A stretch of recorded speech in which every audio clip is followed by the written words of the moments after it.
You know, when I talk about Samuel Montembeault stealing a hockey game and using his natural abilities to stop a puck? Well, guess what? Logan Thompson did it tonight. And now the Habs are behind 2-0 in the series versus the Washington Capitals. Time to drop the puck on another edition of Montreal Hockey Talk.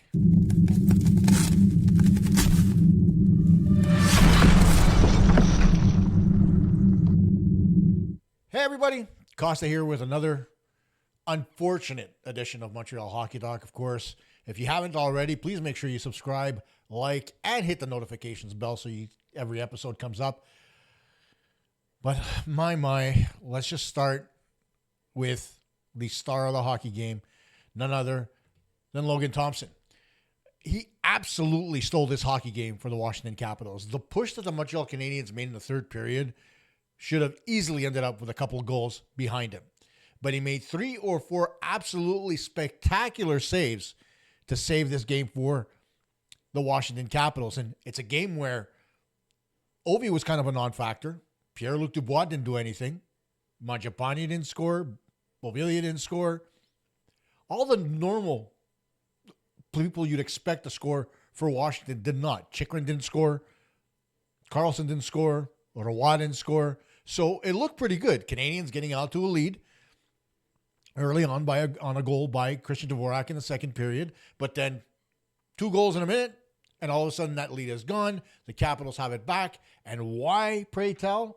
Despite the fact that he did have a relatively decent hockey game, the first goal that went in, that was scored by Connor McMichael, was a little bit of a fluke, going off a couple of skates, hitting David Savard and going in behind Montembeault.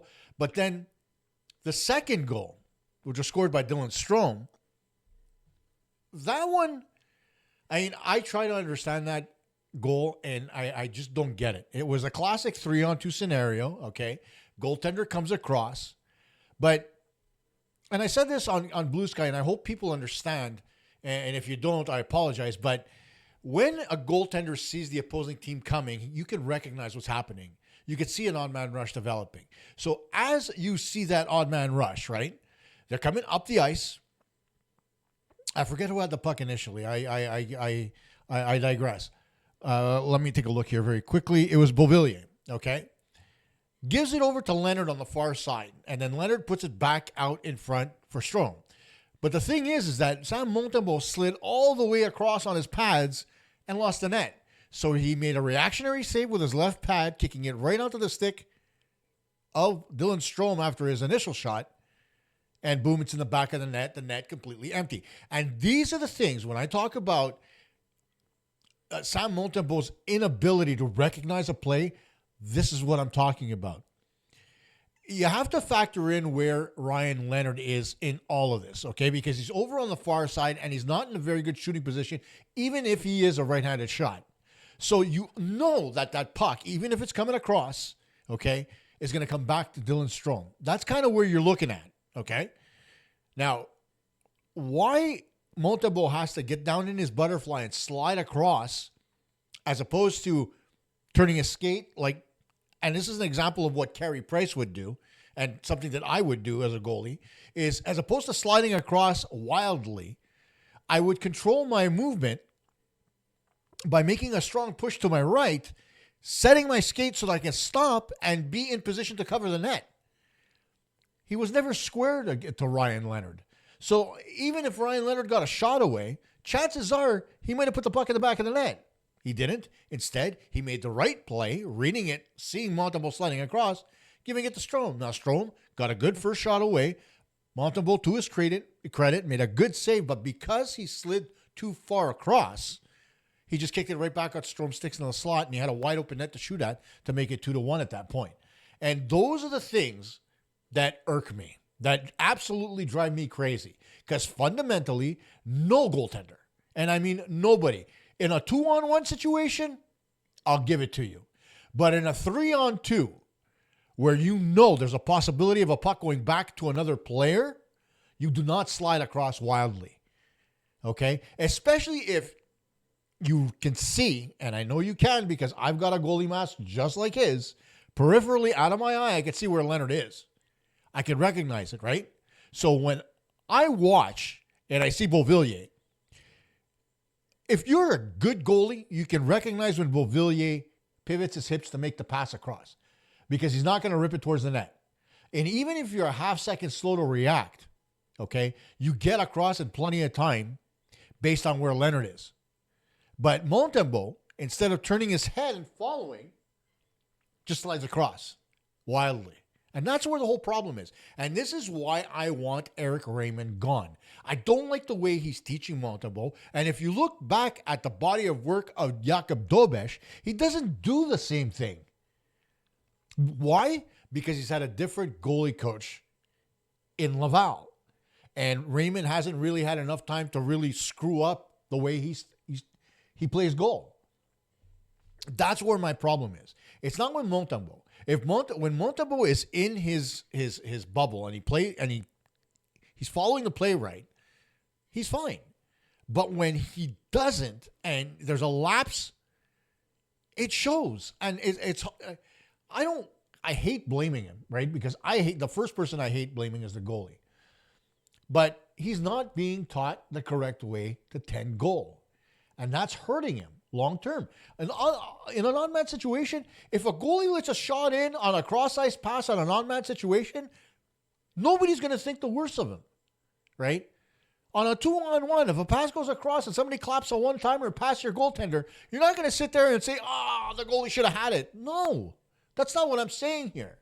But what I am saying is that positionally, if he would have come across properly, in control, as opposed to sliding on his pads where he can't stop, you may have had a different outcome and the game might have been different. Nonetheless, the Canadiens could have done a little bit more in the first two periods to generate more offense. Their power play, and I said this on social media too, their power play needs to have different looks. It can't always be Nick Suzuki and Patrick Laine. It's got to change. Okay?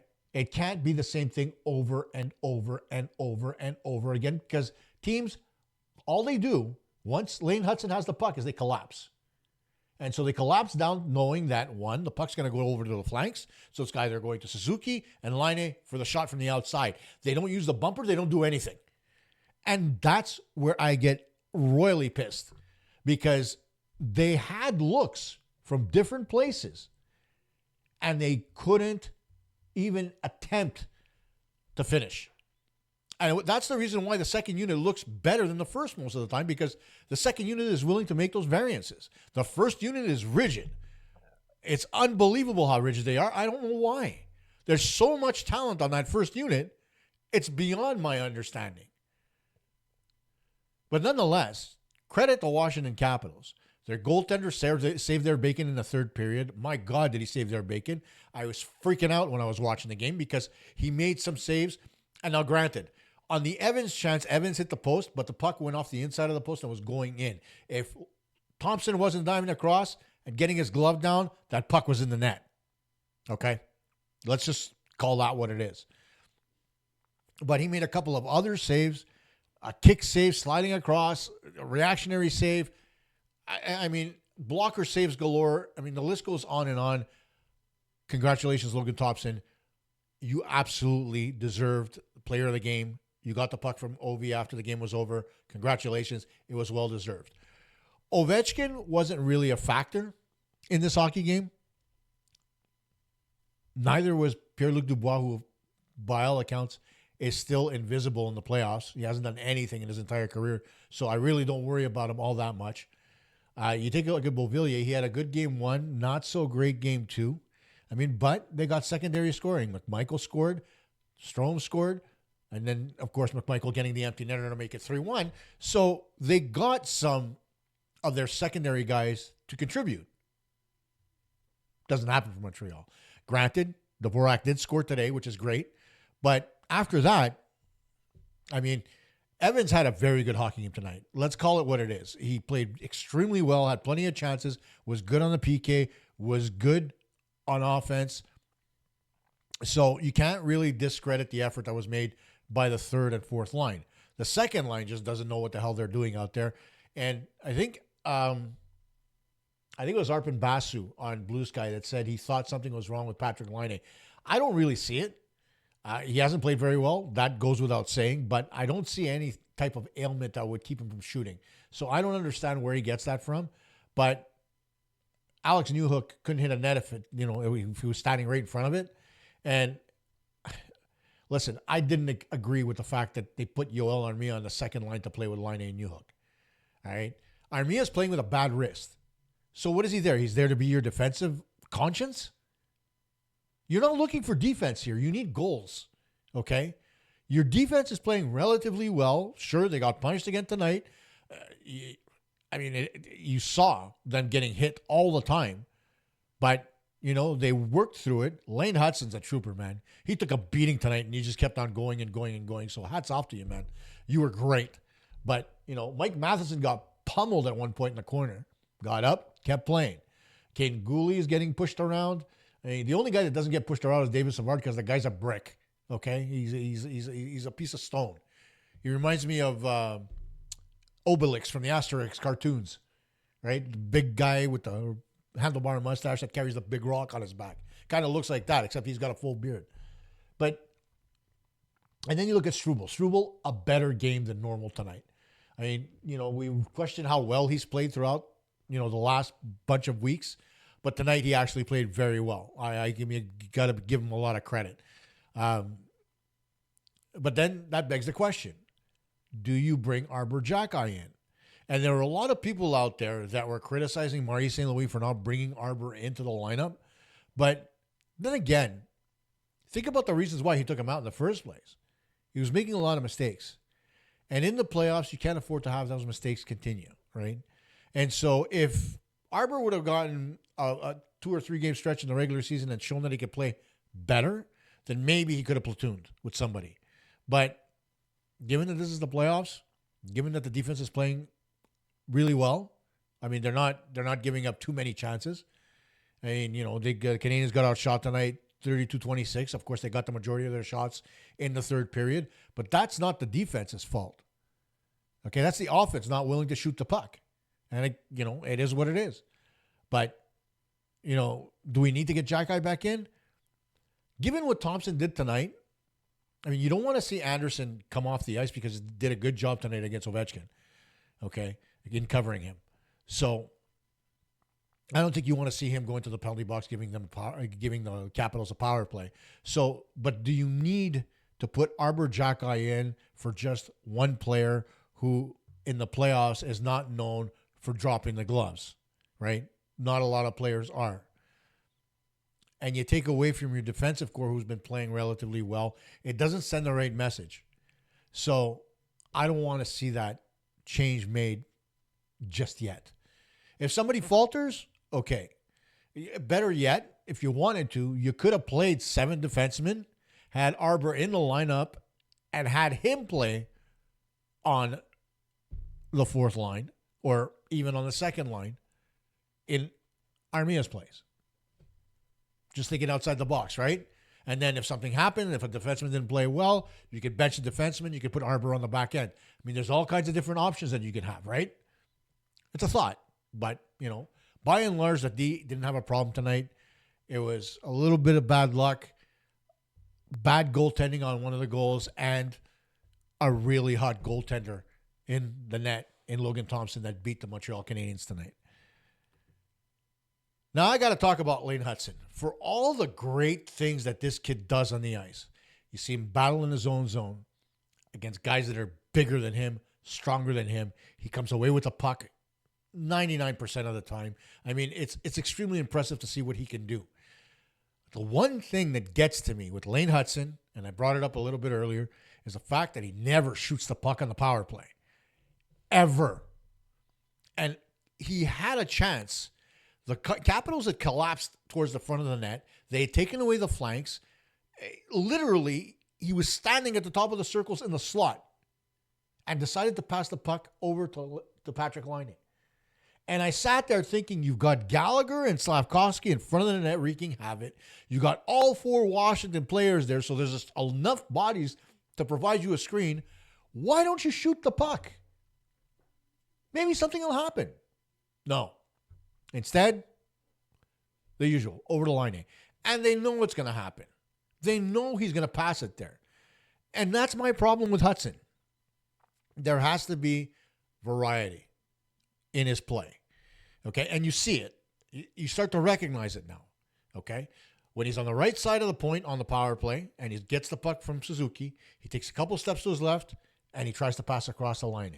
If he doesn't have that pass the line, he continues to straddle the blue line and he gives it back to Suzuki. Suzuki does a little curl, looks to shoot. Oh, let me put it down to Slafkovsky. Slafkovsky doesn't have a shot or anywhere to go. He gives it back to Suzuki, back to Hutson, and we start all over again. Am I making sense to you? All you have to do if you're the Washington Capitals is make sure that everybody other than Hutson is covered. Straight up easy defense, right? You put a man on man, 4 guys, and you tell Hutson, you know what, buddy? Beat us. That's what they're doing on the Canadiens' power play, and the Canadiens are falling for it. Stop. Hutson needs to shoot. Hutson needs to stop looking for Laine all the time. Hutson needs to make that pass from the point down to Slafkovsky so that Slafkovsky can give the pass back to Suzuki and get a better angle on the shot. But it's not happening. All right? And Slafkovsky, for all it's worth, when Suzuki's got the puck on the flank, or Laine has it, Laine's always looking for that freaking one-timer. He never tries to pass the puck into the slot or into the bumper, ever. He'll put it down low when he's being pressured. He'll put it back to the point and have it intercepted and go back the other way when he's pressured, but he will not pass into the bumper. And that's what gets to me. You're creating a situation on the power play where you do no longer have an odd man advantage, right? Because you're essentially taking Hutson out of the equation, right? You got 4 guys in Suzuki, Slafkovsky, Caulfield, and Laine. And so you've got the 2 defensemen and 2 forwards that are killing the penalty that just cover those 4 guys. And they say, Hutson, try to beat us. And he never does. Why? Because it's same old, same old. The best power plays in the National Hockey League vary their offense. And that's how the Canadiens had success in the regular season. They varied where their offense came from on the power play. We saw shots from Laine. We saw shots from the bumper. We saw shots from Suzuki. We saw shots from Slafkovsky. Of course, Caulfield. Whose name did I forget? Oh, wait a minute. Hutson. He never shot the puck. And so when you're watching video, when you're watching how you're going to cover this team, it's easy as pie. You might as well just say, you know what, let's decline it and just play 5-on-5 because you're giving them the power play and the way to defend it. You're not creating anything different. And until such time as Lane Hutson learns that he has to shoot the puck, the Canadiens are going to continue to struggle on the power play. And it doesn't have to be a hard shot, man. It doesn't have to be anything like difficult or overpowering. That's about 11 inches, right, between my fingers. That's how high the puck has to be. As long as it's not on the ice and it's high enough that you can get a tip and a rebound off a pad, and if you miss high at that point, then you're going over the goalie's pad, maybe under the blocker, getting it by him. I mean, that's what a defenseman's supposed to do. It's not all about trying to shoot towards the top corner like we see time and time again. It's about getting a good shot on goal that can either generate a rebound or be deflected. That's how power plays work. You have the odd occasion where you've got Alex Ovechkin or a Steven Stamkos or name anybody who's got a good one-timer.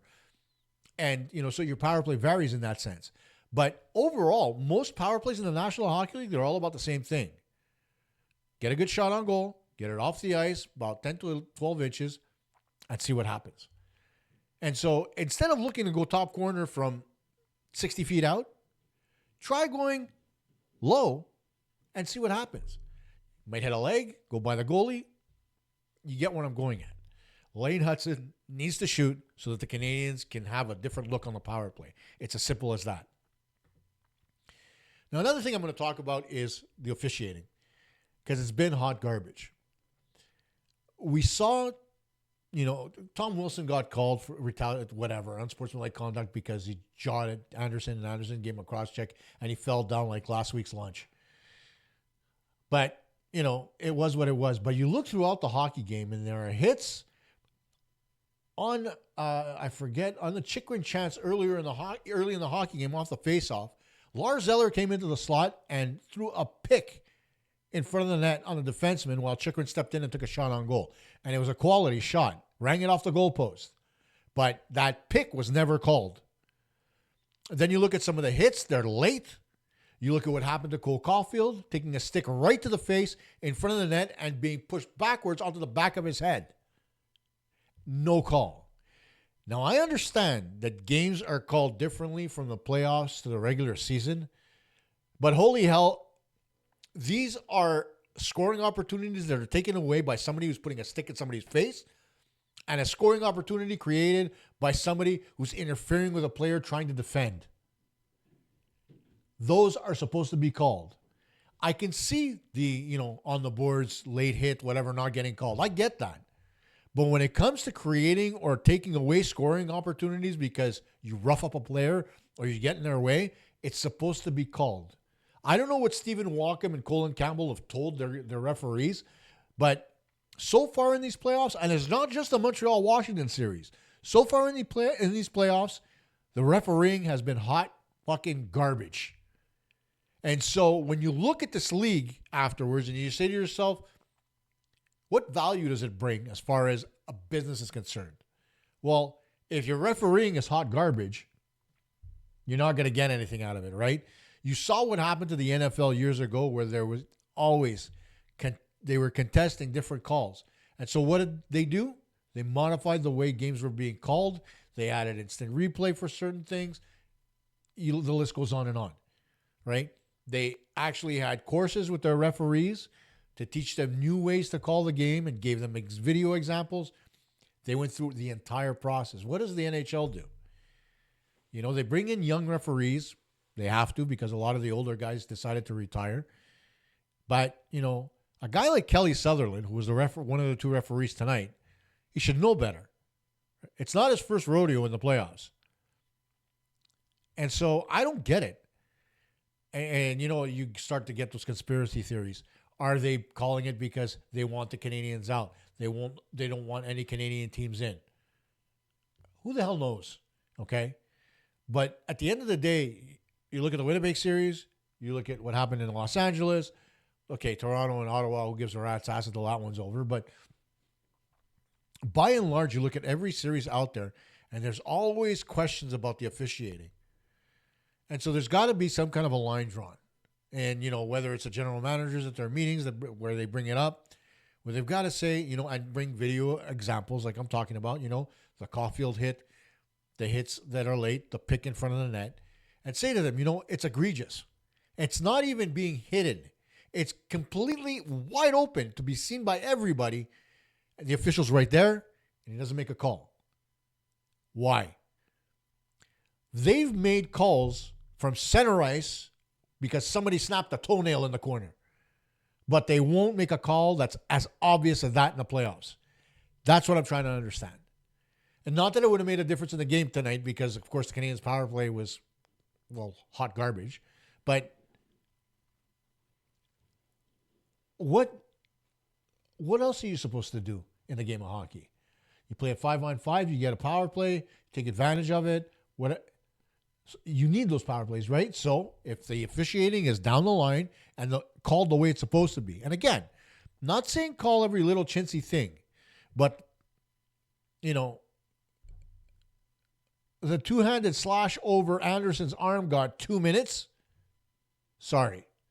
To me, that's a little bit more of an intent to injure. I'd give it 4 as an official, but that's me. Okay? The Caulfield hit in the face, and we saw it in game 1 where Gallagher took a cross-check right to the chops. No call. How do you not see that when you're right there?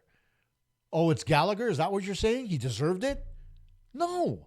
It's a shot to somebody's face. You've put so much attention on concussions in recent years and trying to mitigate them. What do you think happens when somebody gets popped in the jaw with a stick?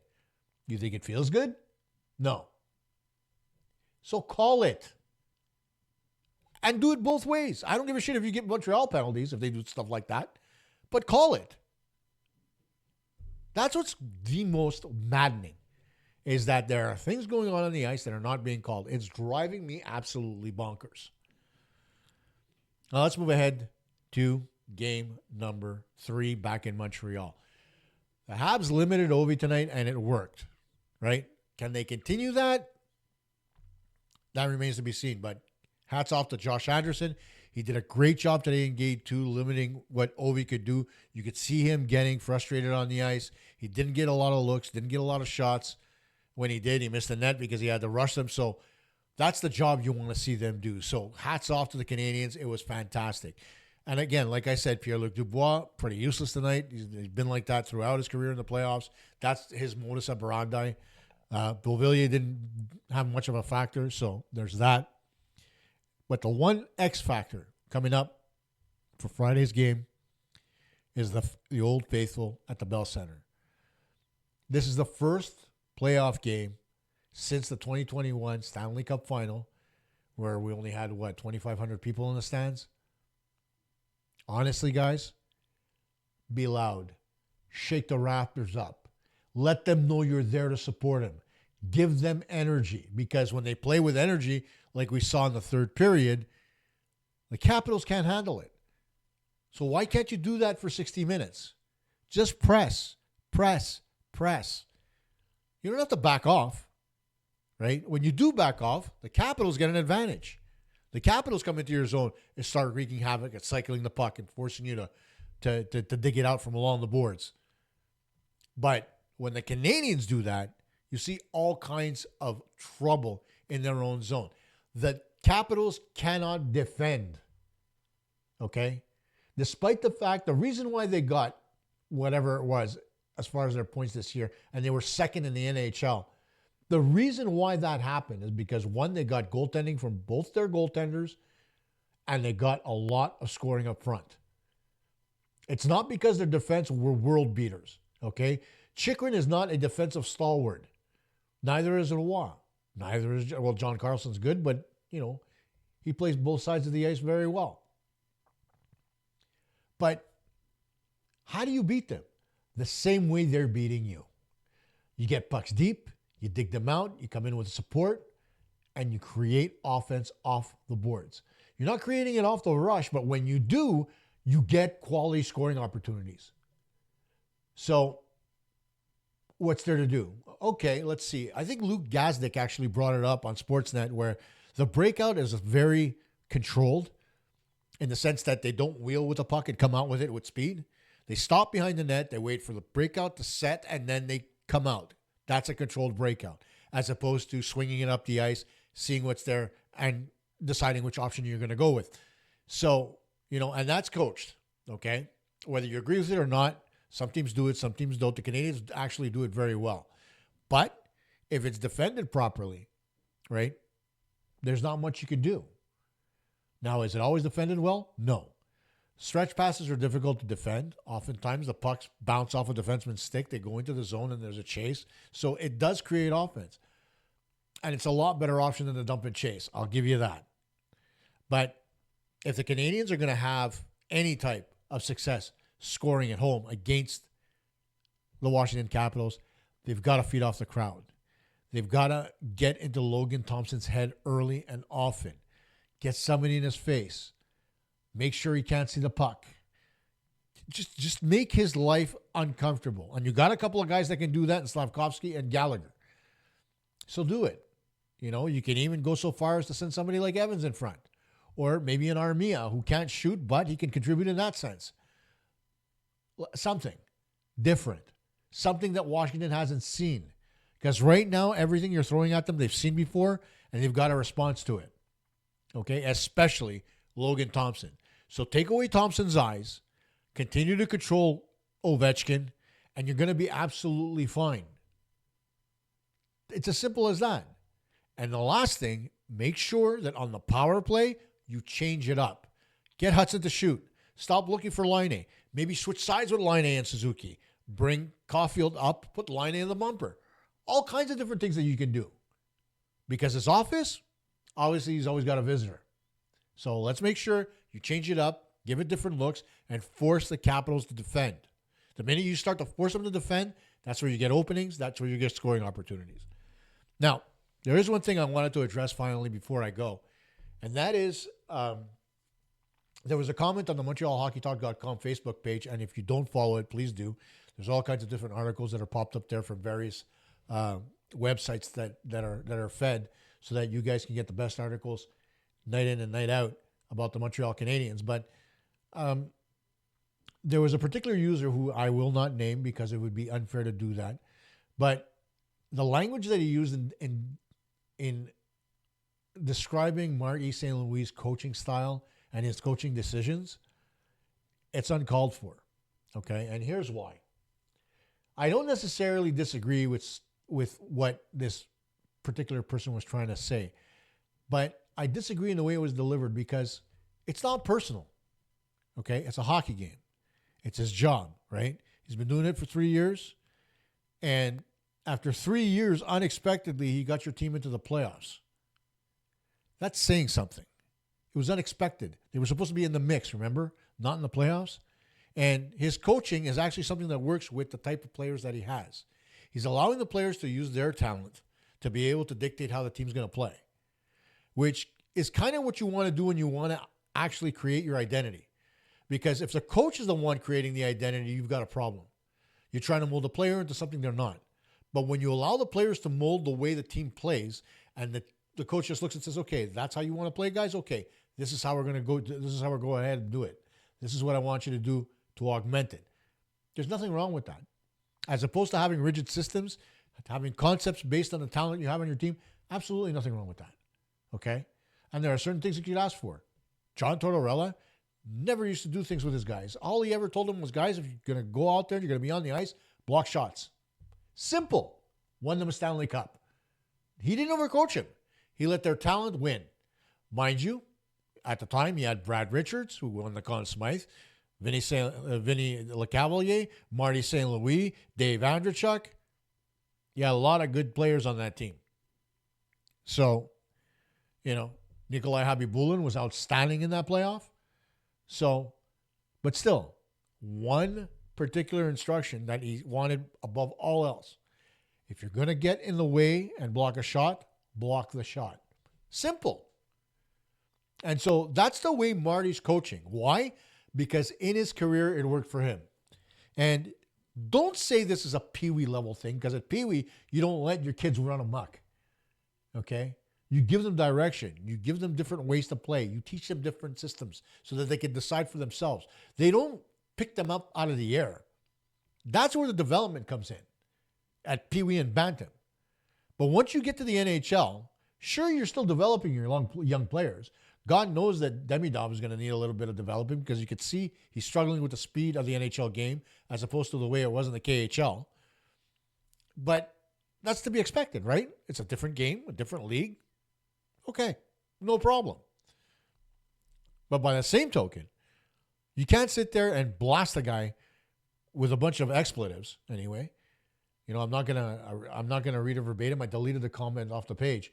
But there was a lot of vitriol for a guy who's done, in my mind, a very good job recreating what the Montreal Canadiens are. In fact, there are a lot of people that think he should be in the running for the Jack Adams. Obviously, I think the front runner is the Washington coach, whose name escapes me. Jesus, I can't remember his name. Hang on.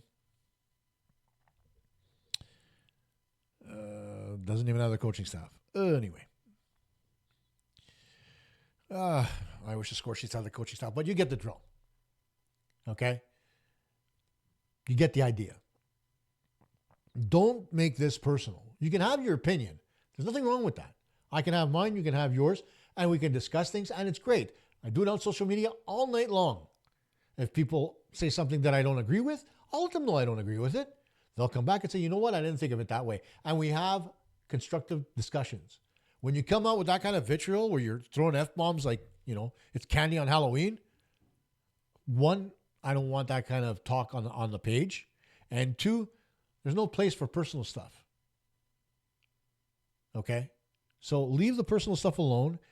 Let's focus on the playoffs. The Habs are down 2-0. They can get back in this series with a win on Friday night. So let's think positive and go Habs go.